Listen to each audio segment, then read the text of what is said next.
program Desa Pisang ini adalah program terobosan alternatif untuk masyarakat desa.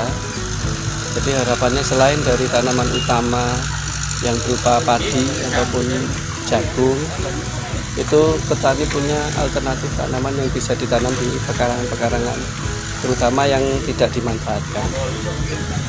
Jadi ada pemanfaatan pekarangan, kemudian setelah pulang dari sawah, petani juga bisa memanfaatkan pekarangan yang ada di sekitar rumah.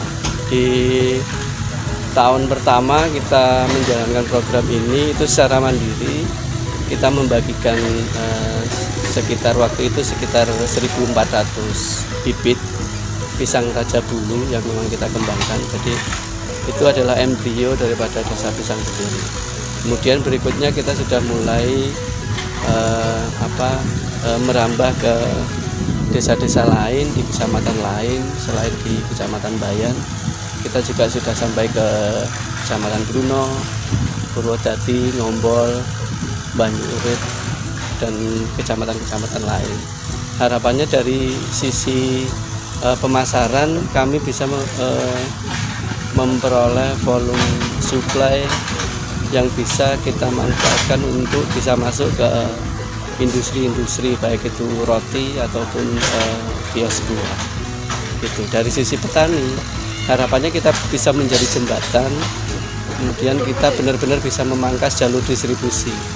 Karena kan saat ini kan jalur distribusi kan cukup bertingkat cukup panjang, sehingga itu di skala petani akhirnya juga dari sisi harga jadi murah. Gitu. Ini harapannya kita mempertahankan harga, jadi mau pasarnya mau murah kita harganya segitu, kemudian mau mahal ya kita tetap. Jadi kita benar-benar dari sisi harga berusaha untuk stabil gitu, sehingga petani nanti harapannya bisa fokus ke produksi.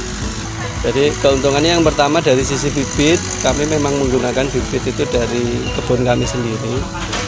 Jadi tentu saja dari sisi kualitas kemudian keaslian itu menjadi keunggulan tersendiri. Jadi kalau nun sewu kalau beli di tempat lain kami juga nggak tahu kebunnya, asal usulnya dan sebagainya. Itu mungkin jadi keunggulan.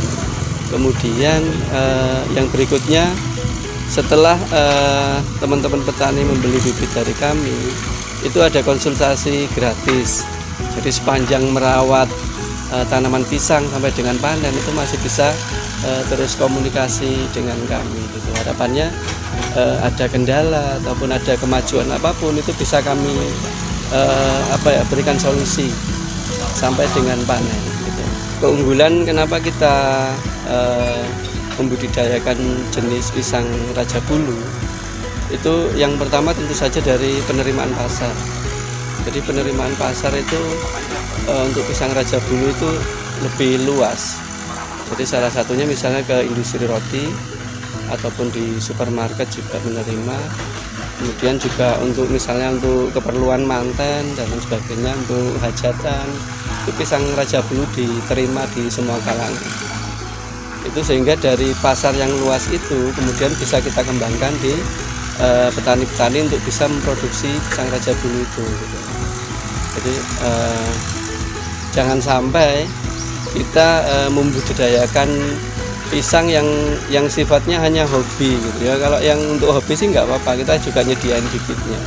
Cuman kalau memang arahnya untuk produksi atau untuk nanti dijual, kami menyarankan pisang Raja Bulu.